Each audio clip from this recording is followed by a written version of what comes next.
Good morning all of you. Success campus की YouTube channel में आप सभी का स्वागत है।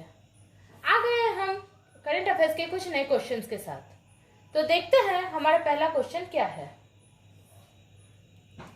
फाइनेंशियल एक्शन टास्क फोर्स, जिसे FATF कहते हैं, कि ग्रे लिस्ट में कौन सा देश रहेगा? Which country will remain on the grey list of the financial action task force FATF? हमारे ऑप्शंस है ए पाकिस्तान, बी इजराइल, सी श्रीलंका, डी नेपाल। हमारा आंसर है ए पाकिस्तान। पाकिस्तान देश में आतंकवादी वित्त पोषण के लिए मुकदमा चलाने और दंडित करने के लिए दुनिया भर में आतंकवादी वित्त पोषण पहरेदारी के अनुरूप विफल होने के लिए वित्तीय कार्रवाई कार्य बल की ग्रे सूची में रहेगा। यह निर्णय वित्तीय कार्रवाई टास्क फोर्स की तीसरी और अंतिम प्लेनरी में कोविड-19 महामारी के कारण लिया गया था। प्लेनरी जियांग लियू के चीनी प्रेसिडेंसी के तहत आयोजित किया गया था। अगला question, Melbourne cricket club MCC की पहली महिला अध्यक्ष कौन बनी? Who became the first female president of Melbourne Cricket Club MCC? हमारे ऑप्शंस है ए विंचलिशिया, B Lennox, C Clare Connor, डी ब्रिटनी। हमारा आंसर है C Clare Connor. Sorry, it's Clare Connor. England की पूर्व महिला कप्तान क्लेयर कॉनोर अपने 233 साल के इतिहास में मेरीलेबॉर्न क्रिकेट क्लब, जिसे MCC कहते हैं, कि पहली महिला अध्यक्ष बनी।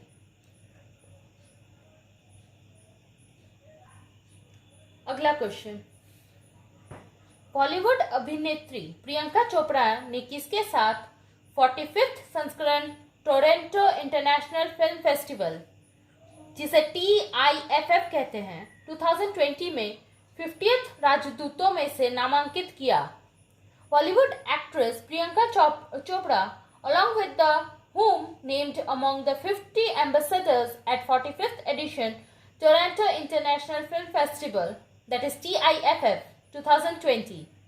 हमारे ऑप्शंस हैं ए अनुराग कश्यप, बी डेविड धवन, सी आदित्य चोपड़ा, डी संजय लीला भंसाली। हमारा आंसर है ए अनुराग कश्यप। बॉलीवुड अभिनेत्री प्रियंका चोपड़ा और फिल्म निर्माता अनुराग कश्यप ने 45th संस्करण टोरंटो इंटरनेशनल फिल्म फेस्टिवल 2020 में 50 राजदूतों में से एक का नाम दिया। इस साल 45th Toronto international film festival को वस्तुतः आयोजित किया जाना है। TIFF का 45th संस्करण 10 से 19 सितंबर तक होगा। नेक्स्ट क्वेश्चन,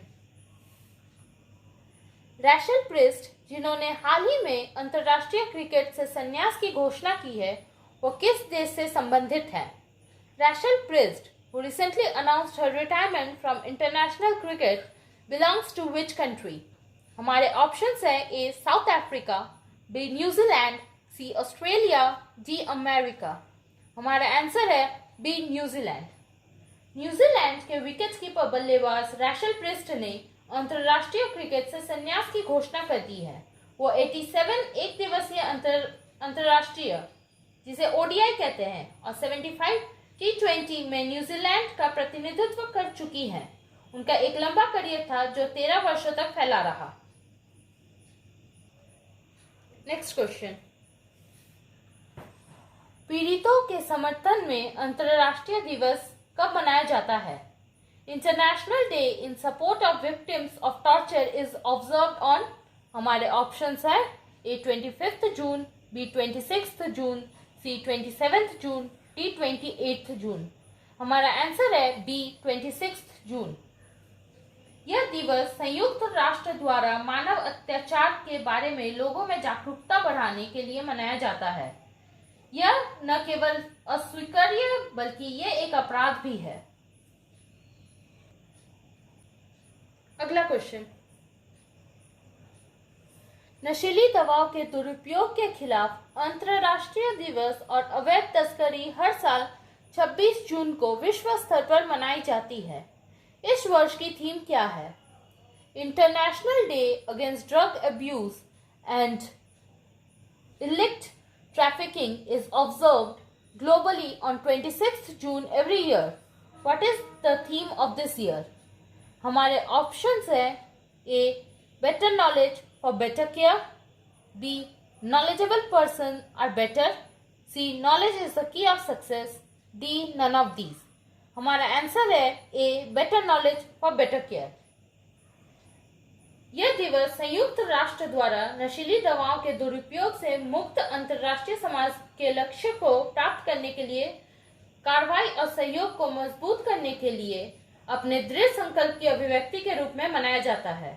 नशीली दवाओं के दुरुपयोग और अवैध व्यापार के खिलाफ अंतर्राष्ट्रीय दिवस 2020 का विषय था बेहतर देखभाल के लिए बेहतर ज्ञान। अगला क्वेश्चन, किसने the navigating the new normal अभियान शुरू किया है? Who has launched the campaign Navigating the New Normal? हमारे ऑप्शंस है A. Government of India, B. Central government, C. Ministry of health and family we, D. Niti आयोग। हमारा answer है D. Niti आयोग।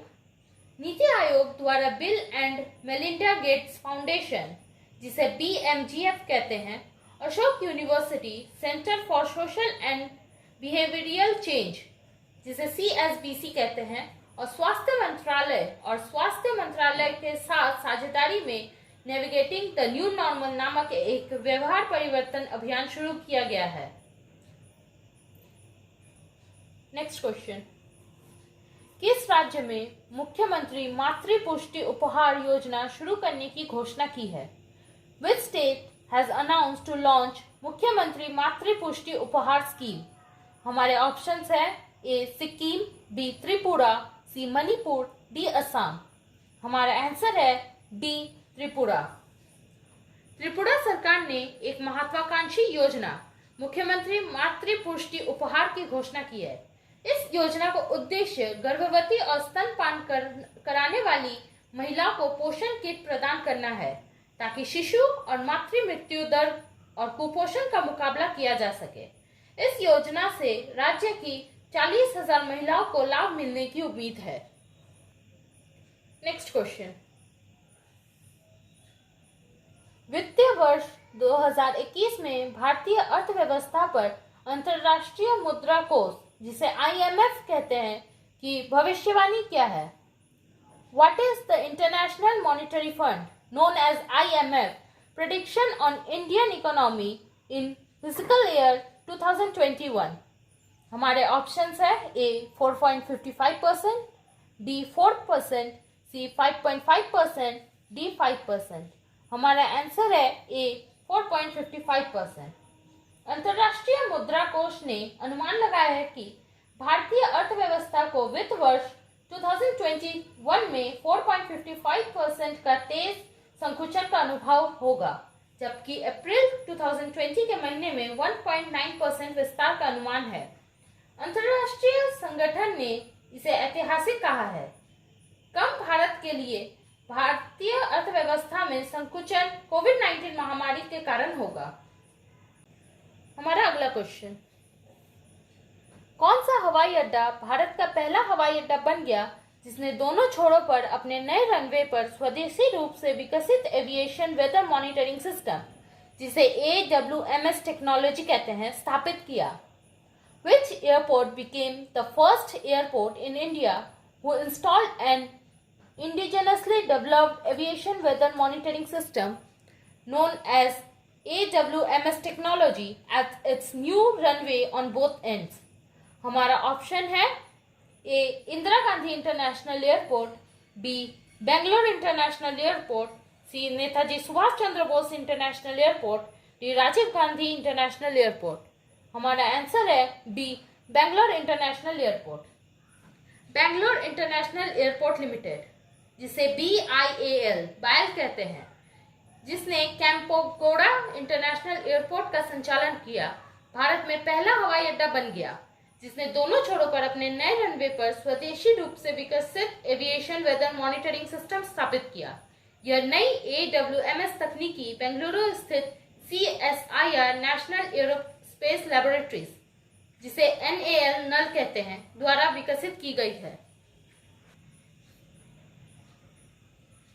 Next question.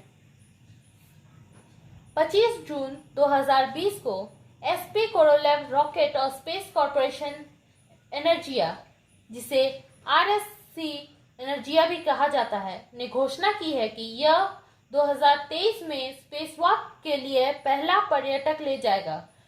ये कंपनी किस देश की है? On 25th June 2020, SP Korolev Rocket and Space Corporation Energia, also known as RSC Energia, has announced that it will take the first tourist for a spacewalk in 2023. The company belongs to which country? हमारे options है A China, B America, C Russia, D India. हमारा answer है C Russia. 25 June 2020 को रूसी कंपनी SP Korolev rocket और space corporation Energia, known as RSC Energia, ने घोषणा की है कि यह 2023 में स्पेसवॉक के लिए पहला टूरिस्ट ले जाएगा। यह घोषणा तब हुई जब RSC एनर्जिया ने स्पेस एडवेंचरर्स के साथ एक समझौते पर हस्ताक्षर किए। संयुक्त राज्य अमेरिका ने अंतरिक्ष पर्यटन कंपनी RSC एनर्जिया रेस्कोस्मोस, रूस का अंतरिक्ष एजेंसी का एक हिस्सा है। इंग्लिश प्रीमियर लीग 2019 से 20 का खिताब किस टीम ने जीता है? Which team has won the title of English Premier League 2019 to 2020? हमारे ऑप्शंस है A Arsenal, B Chelsea, C Liverpool, D Manchester. हमारा आंसर है C लिवरपूल। 25 जून 2020 को मैनचेस्टर सिटी को चेल्सी से 2-1 से हार के बाद लिवरपूल ने 2019-20 के इंग्लिश प्रीमियर लीग सीजन को 7 गेमों के साथ सीजन में छोड़ दिया। यह पहली बार है जब लिवरपूल ने इंग्लिश प्रीमियर लीग का खिताब जीता है। Moving on to our next question.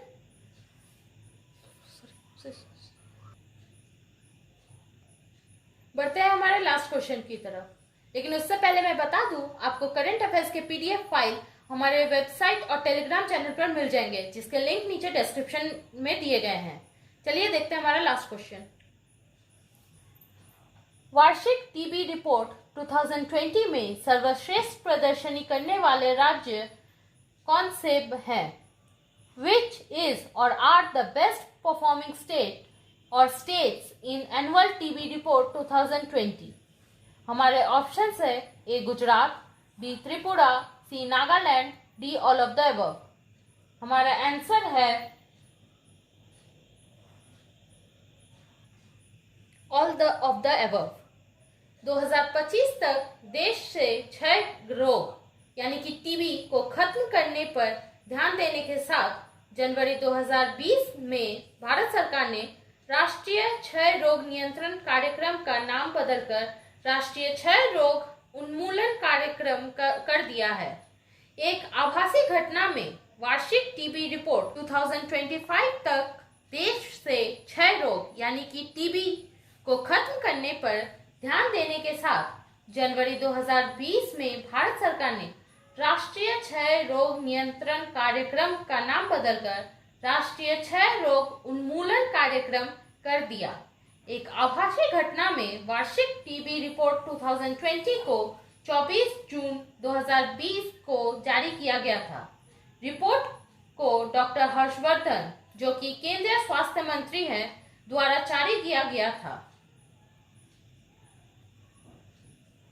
तो आज के लिए बस इतना ही। मिलते हैं अगले वीडियो में, तब तक के लिए थैंक यू।